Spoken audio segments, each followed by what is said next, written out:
York State judge just ruled that I have to pay a fine of $355 million for having built a perfect company.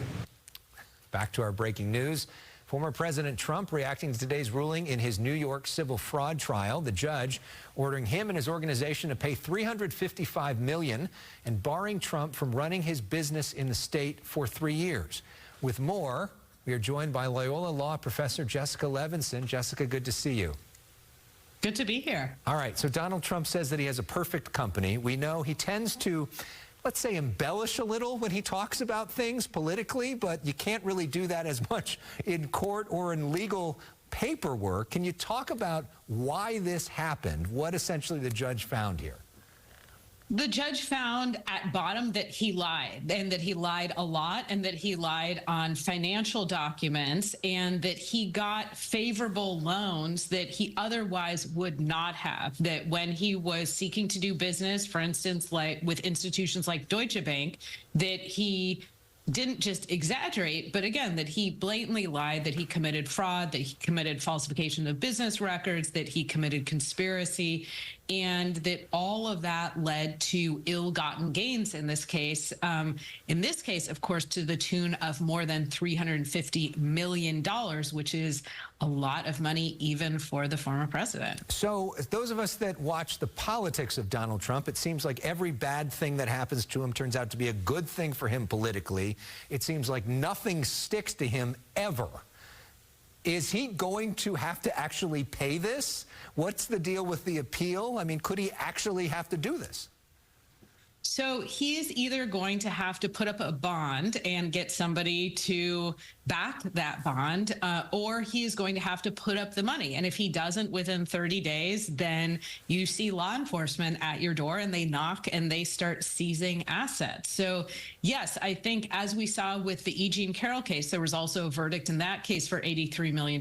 That's federal court. This is a state court, slightly different rules, but he did transfer some amount of money. Do I expect that he's going to transfer $354 million within 30 days?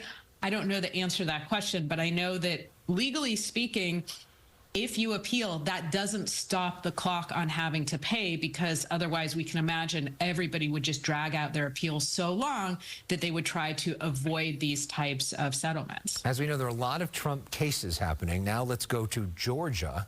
We had some tense moments yesterday as the Fulton County DA, Fani Willis, took the stand. She and the prosecutor in the Trump election case are being accused of misconduct over a personal relationship. Let's listen in. I object to you getting records. You've been intrusive into people's personal lives. You're confused. You think I'm on trial. These people are on trial for trying to steal an election in 2020. I'm not on trial, no matter how hard you try to put me on trial. So you wrote in a column for MSNBC, Fani Willis just gave Donald Trump exactly what he wants. What do you mean by that?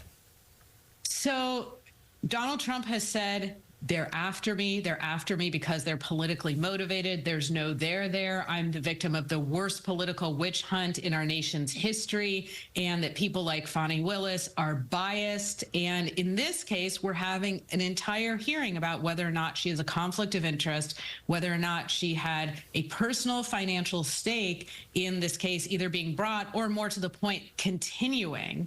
And that's a gift to the former president, regardless of how the judge rules. And I don't think that he will say that there is a conflict of interest here that requires disqualification. But regardless of how he rules, this gives Trump an enormous amount of fodder. It feeds directly into his narrative that he is being selectively prosecuted and he's done nothing wrong. I know you analyze both the law and the politics, which are not always the same.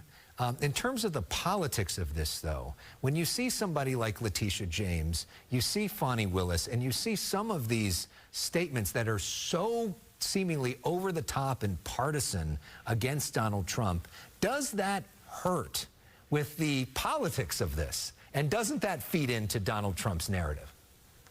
So I would separate out the comments that Letitia James made from those that District Attorney Fani Willis made in really defending her own character and claiming that she was the subject of character assassination. But to your point of these are very strong statements that we need to hold the former president accountable and that he is engaged in gross misconduct.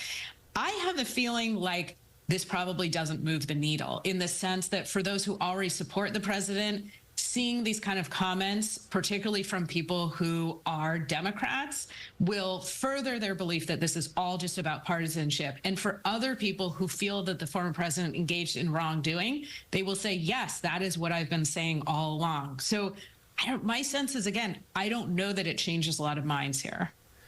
Yep. And we've got a lot more months of this to go without a lot of people in the middle in terms of their minds to change.